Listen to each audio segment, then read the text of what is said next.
시편 8편은 성도들에게 사랑받는 시편 중에 하나로 알려져 있는데요. 사용된 언어들을 분석해 보면 아름다운 단어들이 많이 포함되어 있습니다. 시편 8편의 내용은 하나님을 찬양하는 시편이면서 형식이 개인 찬양이 아니라 공동체 찬양이라는 독특한 구조를 가지고 있습니다. 1절과 9절을 다시 한번 보실까요? 1절 9절 제가 또 읽겠습니다. 눈을 한번 보시기 바랍니다. 여호와 우리 주여, 주의 이름이 온 땅에 어찌 그리 아름다운지요, 주의 영광이 하늘을 덮었나이다. 여호와 우리 주여, 주의 이름이 온 땅에 어찌 그리 아름다운지요. 1절과 9절은 처음과 마지막 부분인데 공동체가 하나님을 향해 하나님의 그 영광의 아름다움을 찬양하고 있는 시편으로 우리에게 알려집니다. 우리 주 여호와여라고 직역을 하면 이렇게 표현이 되는데요. 이 칭호가 반복적으로 나타나는 것은 믿음의 공동체가 주님의 이름을 부르며 하늘과 땅에 충만한 하나님의 영광을 기쁨으로 노래하는 장면을 우리에게 상상하게 합니다. 오늘 현대 예배 의식에서 비유하자면 모든 회중이 하나님을 찬양하는 공중 찬양의 모습과 이어지는데요. 우리가 함께 찬양할 때는 음악적 재능이 탁월한 사람들의 공연이 아니라 하나님 앞에 재능과 별개로 하나님을 향한 감격으로 찬양하는 모습은 정말 우리 스스로도 감동될 뿐만 아니라 아름다운 모습으로 발견되어지는 공동체의 모습입니다. 교회는 아름다운 장소라고도 불리기도 하고 아름다운 모임이라고도 호칭합니다. 우리 교회 아름다우십니까?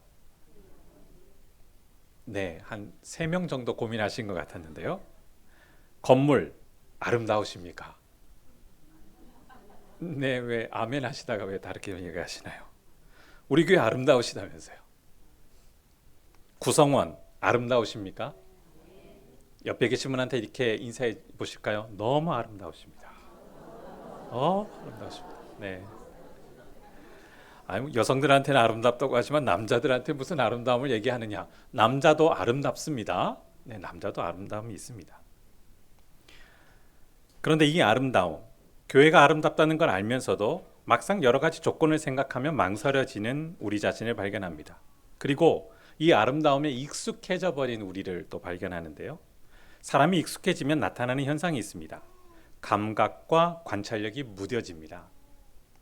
가족이라는 특별한 사람과 오랜 시간을 살다 보면 옆에 있는 배우자 그리고 부모, 자녀의 존재가 이러면 안 되는데 무뎌질 때가 있습니다.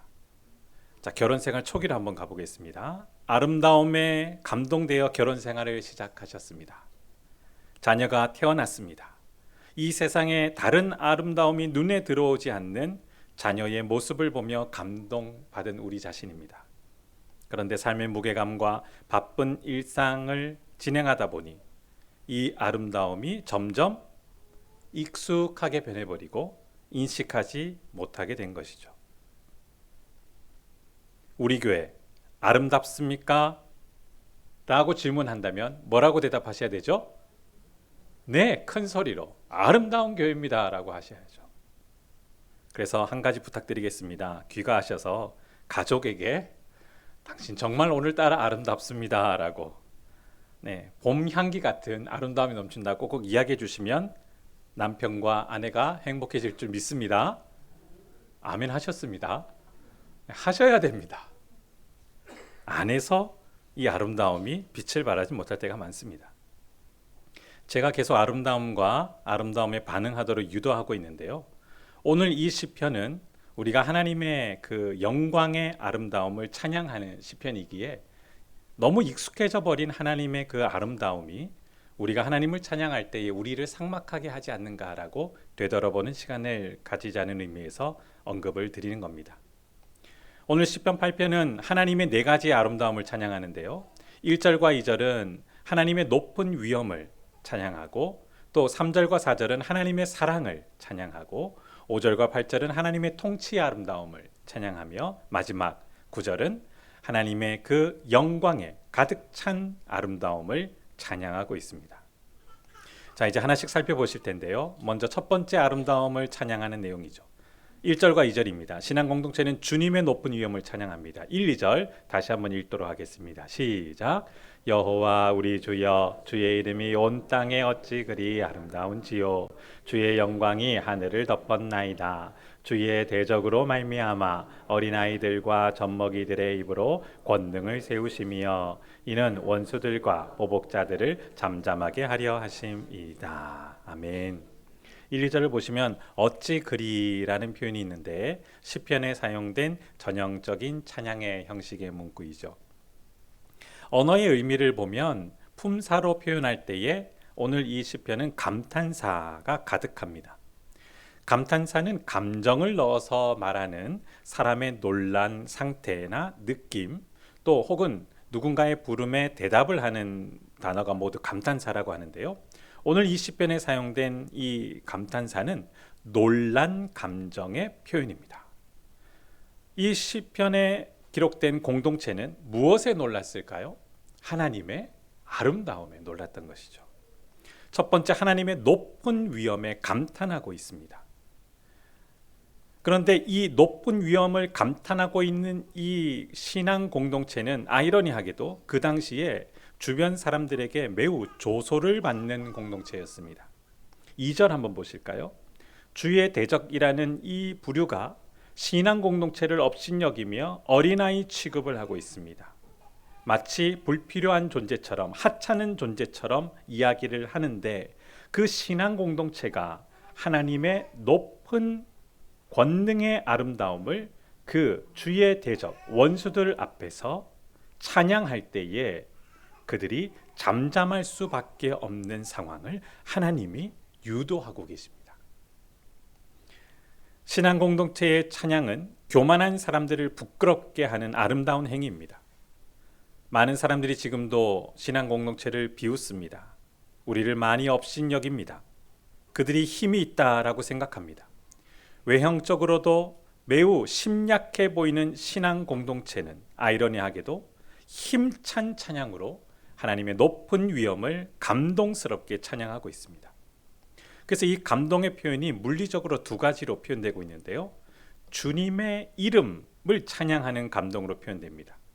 이 주의 이름이라는 이 이름에는 하나님의 가치가 담겨 있는데요. 사람을 한번 예로 들겠습니다. 사람을 원어로 하면 아담이라고 합니다. 아담은 누구를 닮은 존재로 창조되었을까요? 네, 역시 잘 알고 계시군요. 아담은 하나님을 닮은 존재로 창조되어 하나님 형상이라는 가치를 담고 있습니다. 그래서 주님의 이름에는 하나님의 고유한 가치가 담겨 있습니다. 하나님을 여러 가지 이름으로 표현해 주셨는데 그 이름마다 하나님의 고유한 가치가 담겨 있는 것이죠.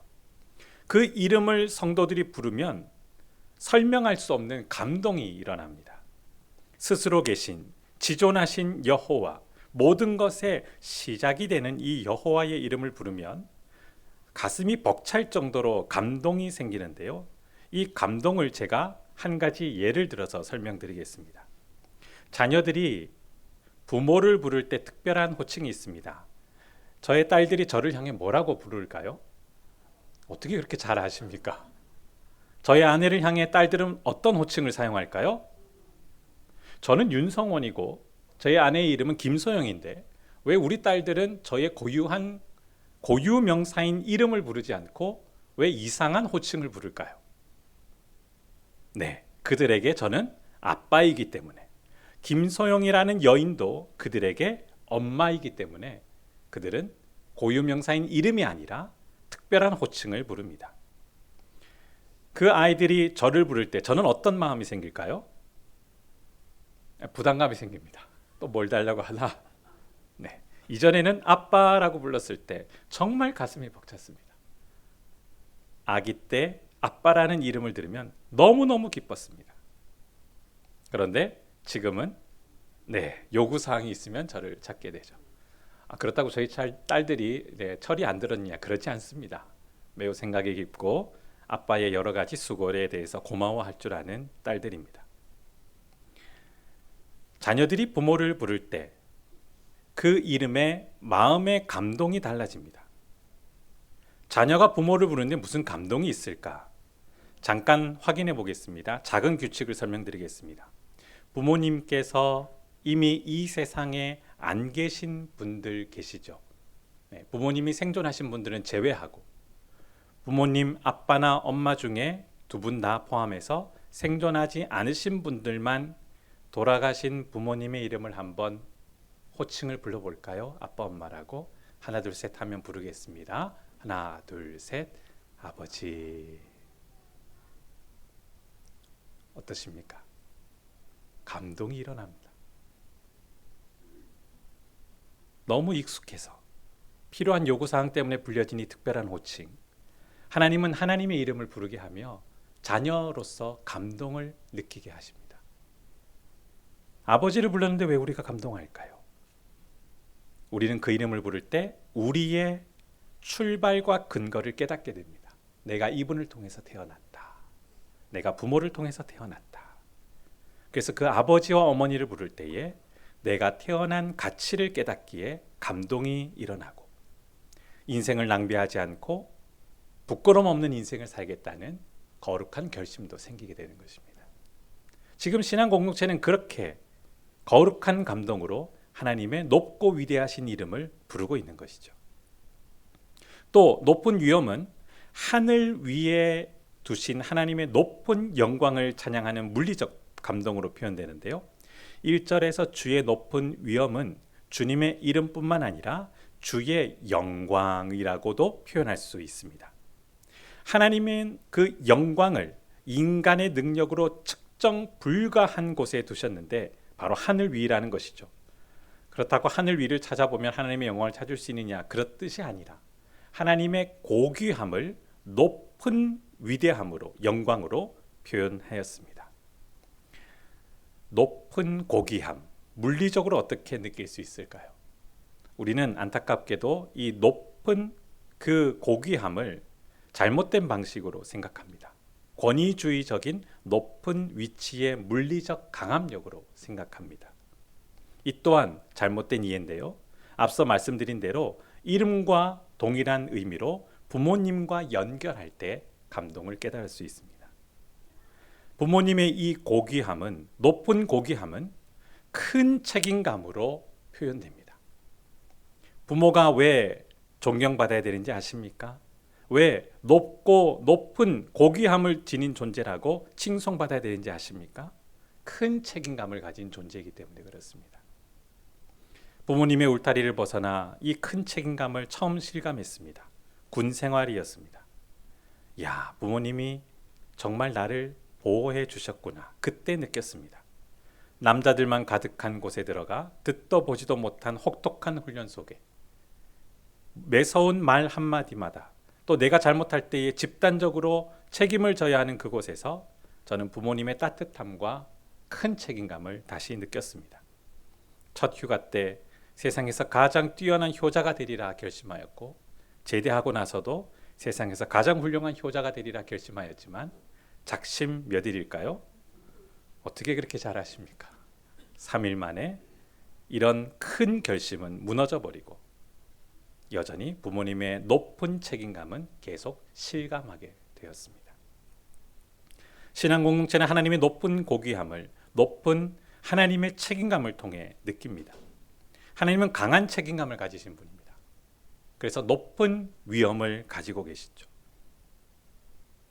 높은 하나님, 멀리 떨어져 있는 하나님이 아니라 큰 책임감을 지신 하나님으로 우리 마음속에 감동을 불러일으키는 것입니다. 이제 신앙 공동체는 두 번째 하나님의 아름다움을 찬양하는데요. 3절과 4절 하나님의 사람 사랑을 찬양합니다. 3, 4절 함께 읽겠습니다. 시작.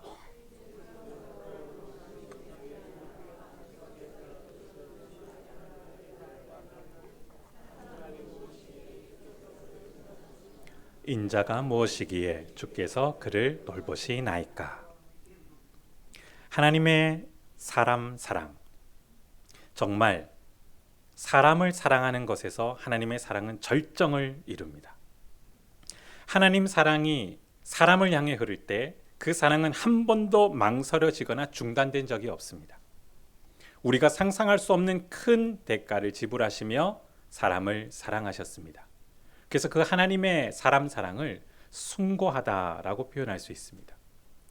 이 숭고함은 자신보다 나를 더 사랑하는 모습입니다. 이 세상에 자녀보다 자녀를 더 사랑하는 존재가 부모죠.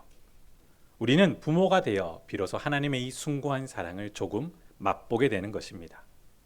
저도 여전히 큰딸의 밥 먹는 것에 관심을 가집니다. 밥은 먹고 다니냐, 밥은 뭘 먹었느냐, 아내도 관심이 있습니다. 우리 딸 오늘 점심은 뭘 먹었어? 저녁은 뭘 먹었어? 밥을 먹는 것을 왜 궁금해 할까요? 자녀의 건강을 생각하는 부모의 마음 때문에 그렇습니다. 이것저것 먹는다고 하는데 성이 차지 않습니다. 과일도 먹고 채소도 챙겨 먹고 영양식도 챙겨 먹고, 그러면 큰딸은 뭐라고 대답할까요? 귀찮아, 힘들어, 공부하기 바빠. 자기 자신보다 자신을 더 사랑하는 존재, 바로 부모이며 숭고한 사랑의 아름다움을 지닌 존재입니다. 3, 4절을 보시면 신앙 공동체의 찬양 고백이 매우 감동적인데요. 숭고한 하나님의 사랑을 그 신앙 공동체는 두 가지의 방식으로 표출하고 있습니다. 하나님의 사랑을 나는 봅니다. 시선으로 표현되는데요. 3절 한번 보실까요?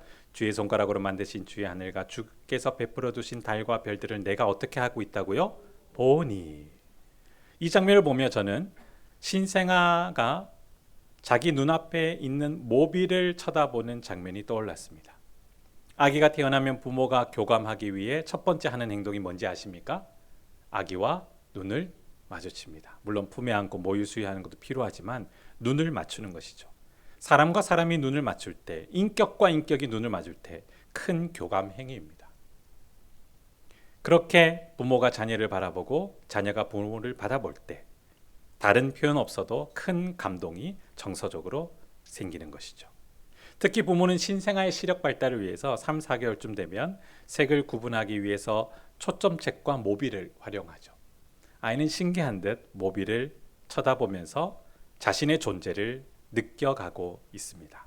그리고 자신보다 자신을 더 사랑하는 부모의 존재도 함께 느껴가겠죠. 온 우주 만물을 만드시고 하나님은 그 우주 만물을 보면서 하나님의 사랑을 보여주십니다. 마치 아기가 모비를 바라보며 기뻐하듯 부모의 존재를 인식하듯 우리를 향해 우주 만물의 모비를 보여주시며 하나님의 존재를 느끼게 하십니다. 또 신앙 공동체는 섬세한 하나님의 사랑을, 사람 사랑을 찬양하고 있는데요. 4절 보실까요? 사람이 무엇이기에 주께서 그를 생각하시며 인자가 무엇이기에 주께서 그를 돌보시나이까. 자, 한 가지 질문 드리겠습니다. 하나님은 작은 분이십니까? 큰 분이십니까? 그러면 하나님이 하시는 일은 큰 일일까요? 작은 일일까요? 왜 하나님이 큰 일만 하신다고 생각하십니까? 그러면 큰 일과 작은 일 중에 어떤 일이 더 귀한 일일까요? 네, 여기서 속으시면 안 되죠. 큰 일과 작은 일 중에 둘 다 귀하죠. 큰 일과 작은 일 중에 하찮은 일이 있겠습니까? 우리는 크고 높으신 하나님이 낮고 작은 사람을 사랑하시는 진리에 감동한다고 하면서도 현실에서 큰 일을 하시는 큰 분이 나같이 하찮은 존재를 돌보아줄 여유가 있으실까라고 생각합니다. 이런 부작용은 우리가 사회생활하면서 겪은 잘못된 경험 때문에 그렇습니다.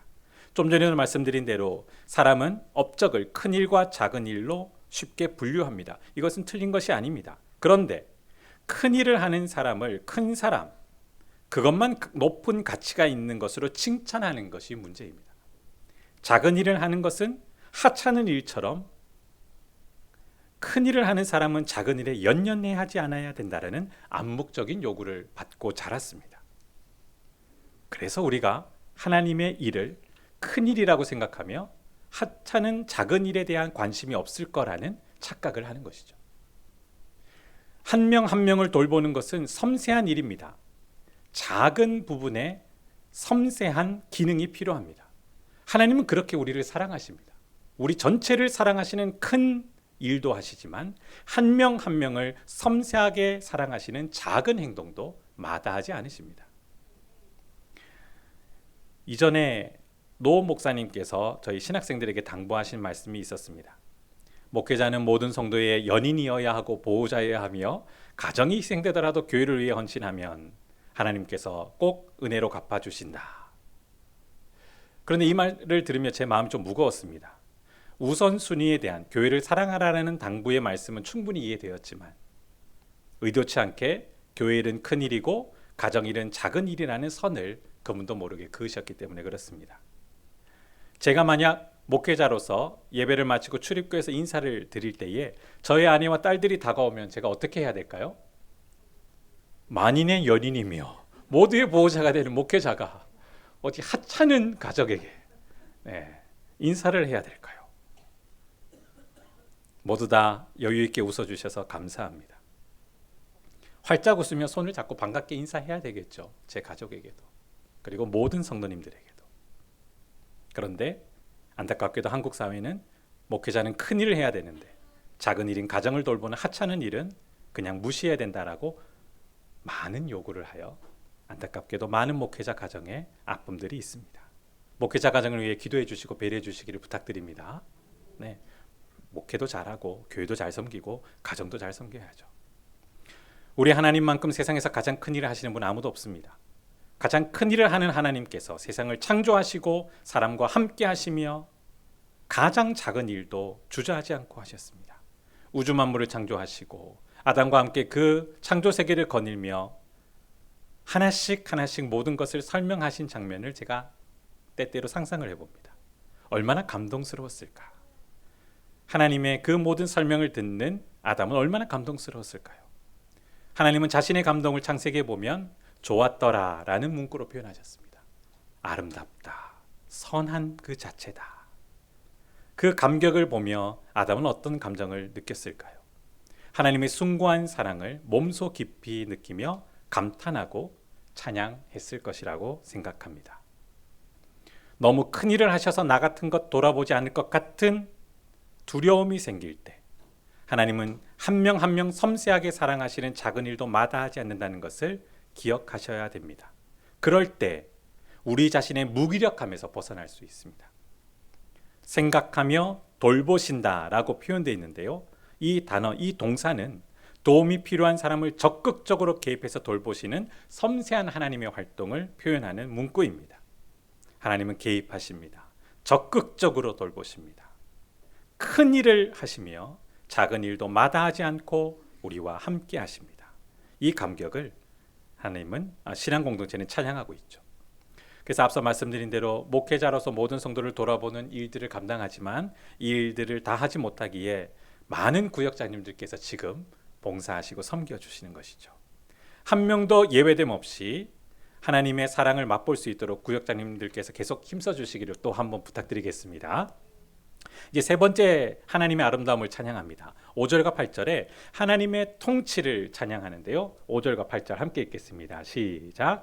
그를 하나님보다 조금 못하게 하시고 영화와 존귀로 관을 씌우셨나이다. 주의 손으로 만드신 것을 다스리게 하시고 만물을 그의 발 아래 두셨으니 곧 모든 소와 양과 들짐승이며 공중의 새와 바다의 물고기와 바닷길에 다니는 것이니이다. 아멘.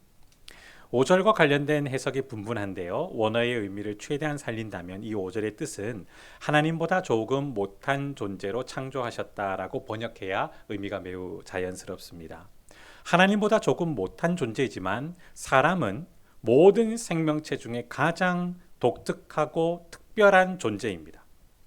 사람만큼 아름다운 존재가 없으며 사람만큼 뛰어난 존재가 없습니다. 왜 사람이 아름다운지 아십니까? 모든 생명체 중에 하나님과 직접적으로 인격적 교제를 할 수 있는 존재는 유일하게 사람만 가능하기 때문에 그렇습니다. 물론 모든 우주 만물은 하나님의 영광을 찬양할 수 있습니다. 그러나 하나님의 그 모든 놀라운 영광을 더 깊이 또 더 섬세하게 감동적으로 깨닫고 느끼며 찬양하고 표현하는 존재는 사람이라는 것이죠. 사람은 하나님을 닮아 아름다운 존재고 그래서 가치가 있는 것입니다.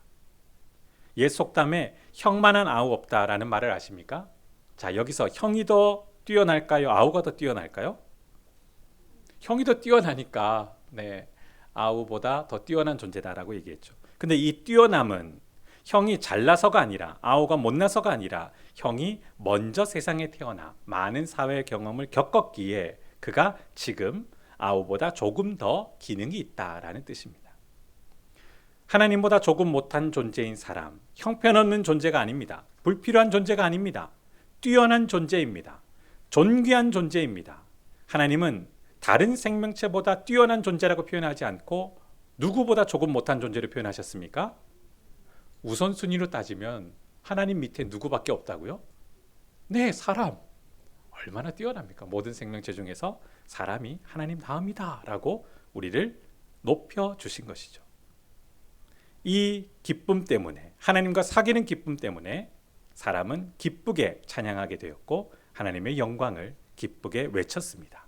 더 나아가 우리는 예수 그리스도와 연합되어 하나님의 이 아름다움을 세상에 알리는 특별한 존재로 다시 태어났습니다.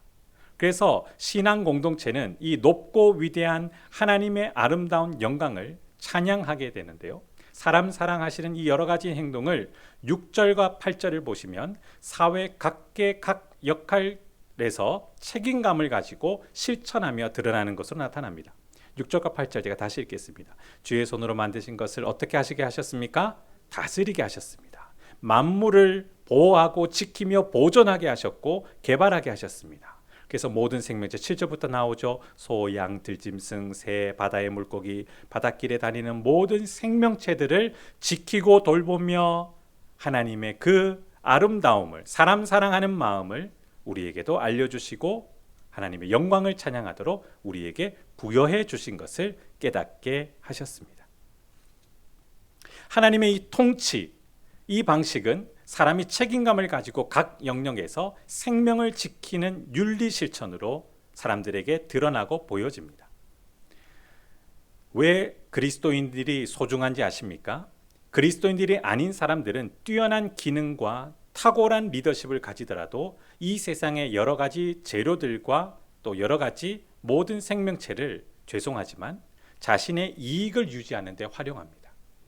그런데 기독교인들만 경제적인 비용을 생각하지 않고 생명을 지키며 돌보는 지속적인 일들을 추구하게 되어지죠. 예를 하나 들겠습니다.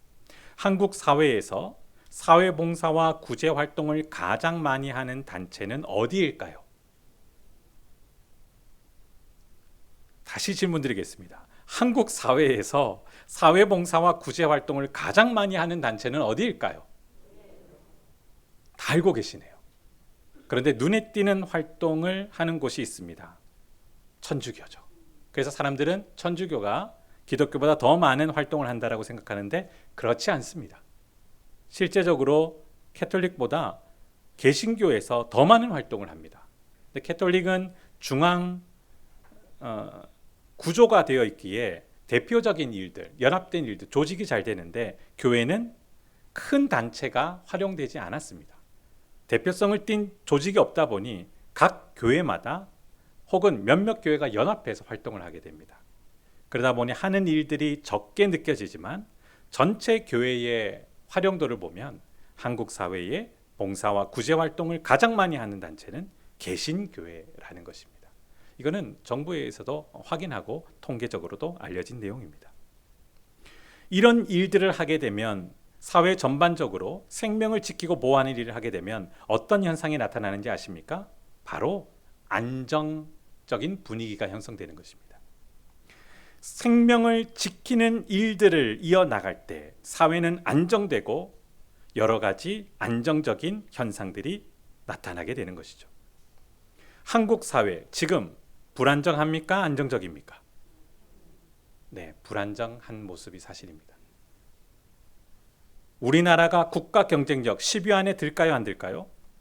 들죠. 세계적으로 그렇게 평가하고 있습니다. 그런데 그렇게 뛰어난 나라인데도 불구하고 왜 불안정할까요? 국가의 경제 능력과 안정은 별개의 문제라는 것입니다. 하나님의 은혜를 맛본 그리스도인들을 통하여 큰 책임감으로 각계각층에서 생명을 지키고 돌보는 일을 할 때에 우리나라가 안정되고 이 안정이 모든 구성원들에게 유익을 끼치게 될 줄 믿습니다. 그러니까 이런 일들을 성도들이 해 나갈 때 하나님의 통치가 드러나고 그 통치의 아름다움, 안정적인 현상들이 나타나게 되는 것을 깨닫게 되는 것이죠. 이제 마지막 네 번째입니다. 하나님의 아름다움, 온누리에 가득 찬 주님의 영광을 신앙 공동체가 찬양합니다. 9절 함께 읽겠습니다. 시작. 여호와 우리 주여, 주의 이름이 온 땅에 어찌 그리 아름다운지요. 앞서 이 구조는 1절과 동일한 구조라고 말씀을 드렸습니다. 이 독특한 현식을 통해 사람의 찬양 목적 중에 가장 첫 번째 이유가 다양한 의미도 있지만 하나님을 찬양하는 존재로서의 감격을 잊지 않아야 한다라는 가장 근본적인 이유를 우리에게 설명해 주고 있습니다. 하나님의 영광을 찬양하고 하나님이 사람을 사랑하시는 그 사랑에 감격하고 하나님의 통치의 아름다움을 추구하여 안정적인 여러 가지 유익들을 누리는 것에 기뻐하는 이 모든 것을 할지라도 하나님을 향한 찬양의 가장 중요한 첫 번째 은혜의 감격은 하나님이 너무 좋아서 찬양해야 된다는 겁니다. 나를 사랑하는 이유 100가지를 대봐. 이러면은 사람이 얼마나 피곤하겠습니까? 당신이 나를 사랑하는 이유 100가지를 설명해 보세요. 얼마나 힘들겠습니까? 사랑하는데 이유가 있을까요? 없을까요? 이유가 있죠. 왜 없겠습니까? 당연히 이유가 있죠. 그런데 설명할 수 없죠. 그래서 사람들이 이렇게 얘기합니다. 그냥 다 좋아서. 100가지로 설명하면 설명을 할 수 있습니다. 그런데 그 100가지의 이유를 하나로 뭉텅이면 그냥 다 좋아서. 우리가 하나님을 찬양하는 수만 가지 이유가 있습니다. 그런데 가장 중요한 이유가 무엇이 되어야 할까요? 그냥 하나님이 좋아서. 하나님만 생각하면 너무 좋아서. 여러 가지 일들을 많이 하다 보면 정작 그 일을 하는 목적을 상실할 때가 많습니다. 앞서 익숙함과 비슷합니다. 일에 치여서 하나님의 영광을 위해 감사함으로 시작한 모든 봉사가 일에 치면 내가 일을 왜 하지? 하나님이 좋아서 한 일이 오히려 힘든 과정들이 되어버렸죠. 신앙 공동체는 하늘 위에 높으신 주님의 위엄을 찬양했습니다. 이어서 하나님의 사람 사랑도 찬양했습니다. 그리고 하나님의 통치를 찬양한 후 끝으로 온누리에 가득한 주님의 영광을 찬양했습니다. 왜 찬양했을까요?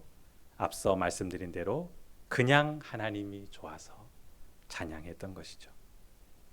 하나님의 귀한 사랑을 받은 사람이 자신을 귀하게 여길 뿐만 아니라 주변에 있는 사람도 귀하게 여길 줄 알게 됩니다.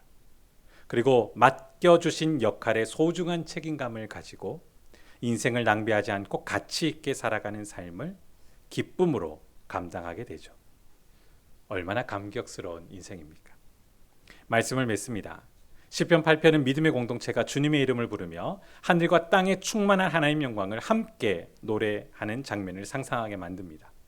오늘 현대 예배의식에서 뛰어난 예술적 재능을 가진 사람들만 찬양해도 감동이 되지만 모든 회중이 하나님을 향해 함께 찬양하는 감동적인 모습을 우리에게 알려주고 있습니다. 그 자체만으로 아름다운 모습이지 않겠습니까? 교회가 왜 아름답습니까? 화려한 건물, 물론 그것도 중요한 요소입니다. 운영되는 프로그램이 유명해지는 것, 물론 그것도 필요한 것입니다. 그러나 신앙 공동체의 참된 아름다움은 하나님의 영광이 드러나는 찬양을 함께 노래하기 때문에 아름다운 것입니다. 부산 사랑의 교회는 주님을 사랑하는 아름다운 사람들의 모임임을 확신합니다. 그래서 우리가 하는 모든 일들이 죄 짓는 것을 제외하고 하나님의 아름다움과 영광을 드러내며 하나님을 영화롭게 하는 일이라는 것을 생각하시고 이 거룩한 책임을 끝까지 이어가는 저와 여러분 되기를 주님의 이름으로 축원합니다. 하나님, 수요일 주님 앞에 예배하며 하나님의 은혜의 말씀 앞에 감격하게 하시니 감사합니다. 우리가 무엇이기에 우리를 그렇게 사랑하셨는지 하나님이 너무 좋습니다. 하나님 아버지가 너무 좋습니다. 아버지 이름만 불러도 너무 좋고 너무 감격스럽습니다. 우리의 평생 주님을 찬양하게 하시고 주님이 너무 좋아서 주님을 위하여 더 섬기며 봉사하게 하여 주시고 지혜롭게 하셔서 탈진하지 않게 하시며 게으르지도 않게 하시며 행복을 누리며 주님의 영광을 드러내게 하여 주시옵소서. 감사드리며 예수님 이름으로 기도드립니다. 아멘.